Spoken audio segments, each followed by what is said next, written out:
All right, from Valero Mesa here for the title matches of today's JBT event, the Arizona Memorial Doubles, one of our favorites of the year. I feel like I say that a lot, but this one goes way back, one of the OG tournaments we ever had in the handicap division. Right in front of us, you're looking at top seed Peyton Lee and Gage Ecker. They are playing Ari Hunt and Brockton Scottford, who have climbed the ladder to get this far. Ari and Brock are getting 8 pins in this game. Gage and Peyton have to win by 9 to win it all. This is the 4th frame for Ecker. You can tell he's rapidly improving as he flushes 10 in the pit there. Bolt on gateway arch, pretty scoreable pattern today. Still, this is, game 10 or something. Started with 8 on a pair today, so a lot of traction on the lanes. Still pretty playable pattern holding up out there. Brock just makes guest appearances, it seems, so far. And it seems like every Brock just throws the ball max rocket speed. Brock Bivens, we're all used to throwing rockets. Here's another rocket in Scottford. With all that volume of gateway arch, a little bit of carry down, we've seen hits like that as the games progress later in the day today, leave a little half-eight. In the scratch division, also climbing the ladder, it's this guy, 30-time champ Derek Acuff. He's back. Partnered up with current bowler of the year, Cesar Padilla, looking to win the title, but they got their hands full against the top tough Californians of Caitlin Abagania and Caven Massey. They're just beginning their match over there. Catch a piece of them while we have a chance. There's Caitlin. There's no pins waiting for Caitlin. I hear the machino going, so yep, that should do it. Meanwhile, here is Pee-wee, as they call her, part of the Cactus Mafia, playing the deep inside line. That's where to play a real good shot. Brings it 10 now. We'll catch Abagania. Doing what she does an awful lot of around these parts, looking to win her 10th career title. Become only the 2nd girl to do that. Matching Brianna Cote. She did it as a Caldwell, and bowled with us today again with Maddie Serafini as a Cote, and Ari's got no problem at her spare. Baker bowling, so each team combines to form one game. They're going to have Padilla do the evens, which means he'll do the 10th for his team over there, the lone remaining adult junior team. He's gone high a couple times on that lane. They've kept him on lane 4 most of the day. Peyton Lee won the Mojave Invitational last year, off to a good start this season. And that was a real pretty ball there. Flushes 10 back for a double for their team. Peyton from right here in the East Valley, while Gage is from slightly further east, eastern Colorado, as a matter of fact. They met on tour, and here they are teaming up, looking for a doubles title. Looking very tropical, too, for Arizona. Way wide that time. My goodness, and all the way back. He's got some room at the break point. That was actually unlucky to not carry that. 2 300 games, one by PBA star Brian Halen, and the other one by JBT star Mar Bryant today. There's Acuff. Oh. Nice shot there. He says that 3 and 4 is his favorite pair in the house. Instead he kind of whiffs it at the side there, but gets the fortunate Brooklyn carry. First strike of the team. Caven Massey is an underappreciated starter here. This kid has only been bowling for a year. He's already got a scratch title. He was in the scratch title match last year, and here he's winning adult tournaments. These kids 18 to 21 are trying to do a double dip thing, and here he is bowling for another JBT title. He is surrounded by lifers, people who have been literally doing this all their life. I don't know what convinced Caven to pick up a bowling ball when he was 18 years old, but he should have done it sooner because he's really, really good.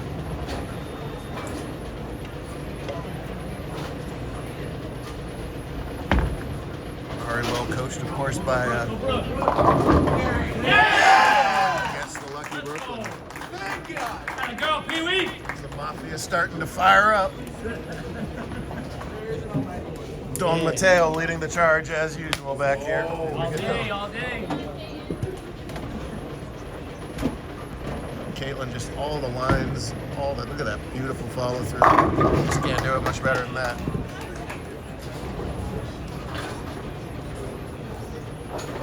Padilla, of course, the defending bowler there in the Arizona Conference. don't remember if Derek ever got lower of the year. I'll ask him later. He's focused. He's the lone remaining PBA bowler. He's 5 or 6 people with cards bowled today, which we love. Only hiccup, we need the ladder. Shank, who's that Shank guy? Rookie of the year, back goodbye. Low, make shows, back goodbye. Halen bowls 300, back goodbye. So that ball barely helped for Caesar. So he left some 4 pins, some high hits that tripped into 4 pins. That ball barely holds pocket. We'll see what moves he continues to make. Meanwhile, Peyton will switch balls and go cross lane at the 610. And one of every bowler's least favorite things, the chopper-rooney, Nicholas. Rats, that's miserable. If you miss that a little bit more, you make it. Instead, El Chapo. And they're already in the 8th frame here for Ecker, so he's going to bowl the 8th and the 10th.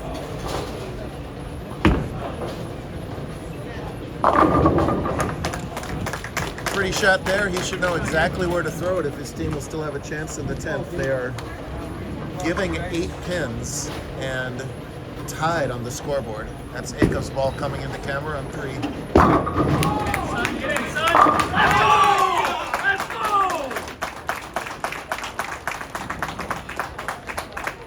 Brockton, the big-time Cardinals fan, loves that. He's been miserable all day. As I don't think the Cardinals had much of a chance at Ohtani, but I don't think anybody had much of a chance unless you're wearing Dodger blue. 9th frame is a big setup shot. Let's see what Ari can do. 8. Ball did look good, and that was right. It just kind of floated. We're all waiting for it to turn left. It never really did. Leaves the makeable 1-2-4. Let's see what Massey can do. He can tie up the match over there if he can strike. F10. All the bowlers laying the ball down way left to catch what's left of the oil in the middle. You got to feed the ball back from right to left. Make sure you pop out corner pins. Spare attempt for Hunt. She's got it. Hey, girl. Let's go. So they lead by 7 and are getting 8 more pins as it stands. However, giant shot in the 9th frame here for Lee as she's got a strike working from Gage's strike. And this is huge right here in the 9th. Does not get the Brooklyn to carry. So 202 plus the 8, that's strike spare for Brock in the 10th, puts them at 210. Gage has room for 205 if he can strike out over there, and he will need to get those strikes to make their opponent's mark. First things first, cover this 5-8. Much problem at all there. Ecker needs 2. If you need 2, you got to throw one at a time. Giant thanks to Tiffany, the whole team here at Mason for having us. They always roll out the red carpet for all their tournaments. JBT for decades. Just a bad break on 7 pins. He's been throwing really nice shots, but a 7 pin in the 10th, a 7 pin in the 6th. He's probably going to spell at the end of the day. Let's go! Dea makes a small little move there. That ball faced up at just the right time, gives their team 4 in a row and gives them a 10-pin lead. So 194, the opponents are getting 8. Let's give them 7 out. 186 is 193. It's important that he fills 10 just to make work show up at all on the first shot of the 10th.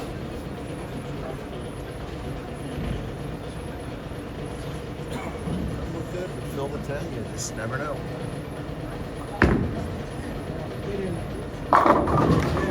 Really good bowling by Gage. Nothing at all to be ashamed about. There, he did his part. Peyton did her part. But right now, Brock and Ari have been hard to beat in this step line. A high count here will do it. He's up quickly. He's not worried about it.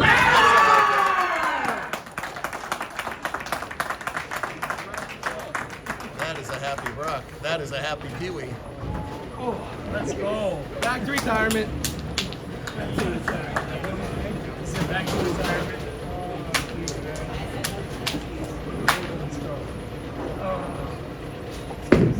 Well, now I'll move inside with everybody else. I even decided to You wait. had to leave it that way, right? I decided to wait to do that. Too big. Jeez. What? Steroids. Steroids. Hey, Rocky, just like Daddy. Let's go. Shoot your spare, my goodness.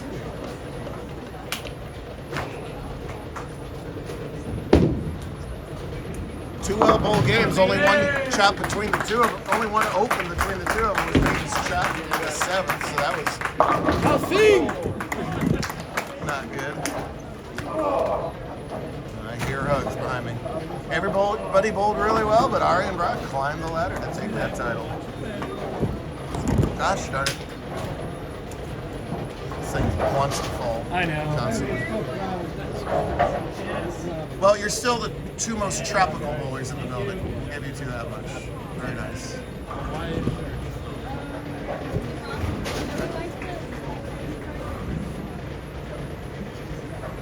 Right now, Caitlin Abagani with her team trailing by 7 for the lead. Yes, ma'am. She'll be throwing the 10th if it gets that far, and she just gave her team the lead in the 8th. Everybody's got a good look. It's just down to execution in the back. Have a fun Saturday. You said that execution. That old quote of, how do you feel about flushing? Oh yeah, I'm all for it. Well, how do you feel about execution? Yeah, I'm all for it. We know these guys can execute. You don't get a bowler of the year shirt. Unless you can. Got a wheel. As they get deeper and deeper, those corner pins get tougher and tougher to pop out.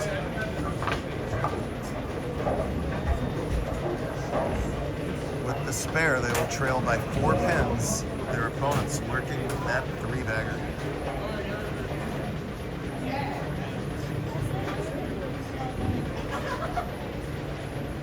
They will switch balls, throw the plastic in the 7, cover it with no trouble.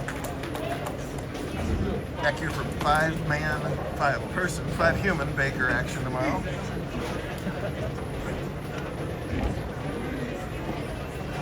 Baker easily went on.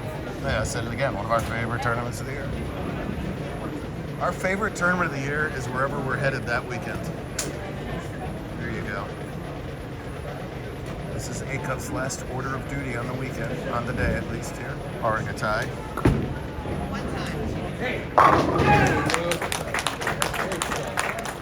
Pretty ball to finish up Derek's duty, and now it's just a matter of will they have a chance by the time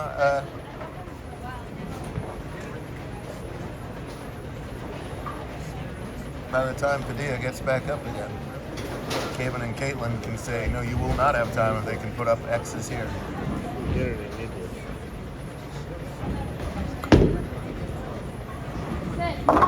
No, and there is the game changer as that ball checks up early through the schnoz, 6, 7, 10, and they should look at the scoreboard here.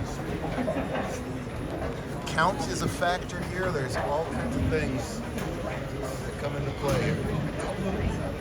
He's up quickly at it. That's close.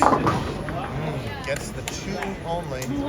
That gives the team 194 through 9. Which flip-flops the lead to 11 pins on the other side. 224 if Caitlin gets all 3. Spare strike for Padilla is 225. So sort of a similar situation that we had in Handicap where Caitlin's got to get these first 2 to put the pressure back on Padilla. She has struck in the 2nd, 4th, 6th, and 8th. She is perfect in this title match.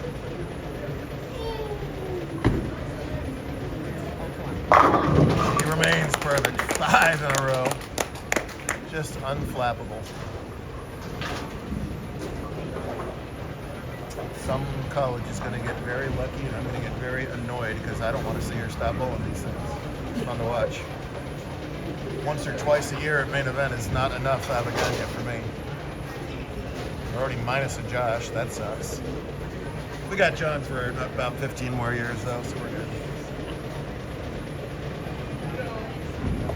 Last one was nice. This one is makes things exciting.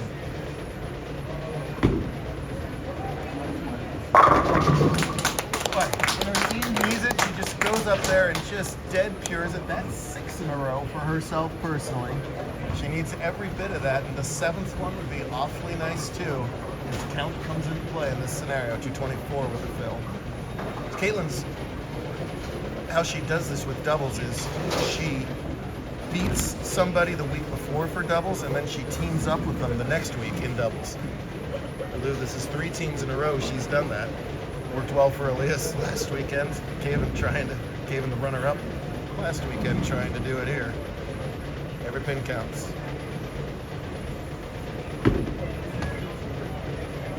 What a performance. 2,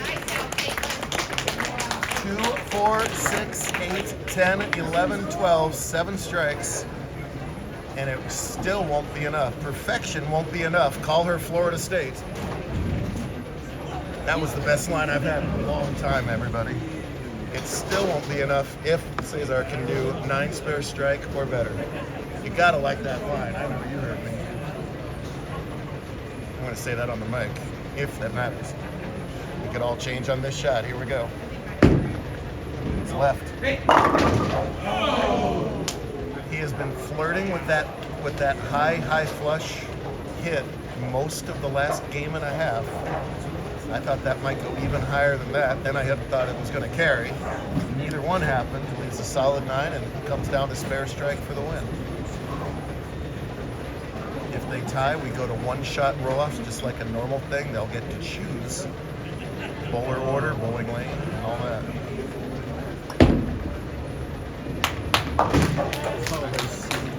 Well, here we go. We're starting at 11 a.m. It's got to be around 6:30 or so right now, and we have 1 shot to determine the winners. Precisely 6:30.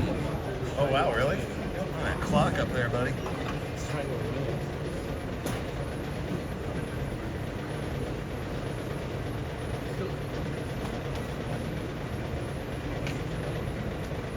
Caitlin and Kevin will have the choice in the top.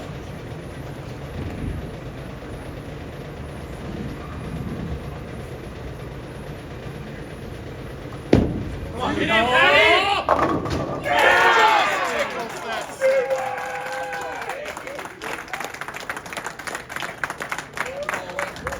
That is the most he trusted that ball on that lane in a match and a half. He's rewarded with the light hit tickling it over, and they climb the ladder. 2 ladder climbs. Oh, heartbreaker for Kevin and Caitlin. They bowled fantastic. Obviously, everybody who makes the scratch ladder bowls fantastic. But in a 225 to 224 thriller, Aka and Padilla win it all. Great stuff here today. We'll do it all over again tomorrow in team event. Hopefully, I can almost guarantee you matches like that all day long tomorrow. See you then.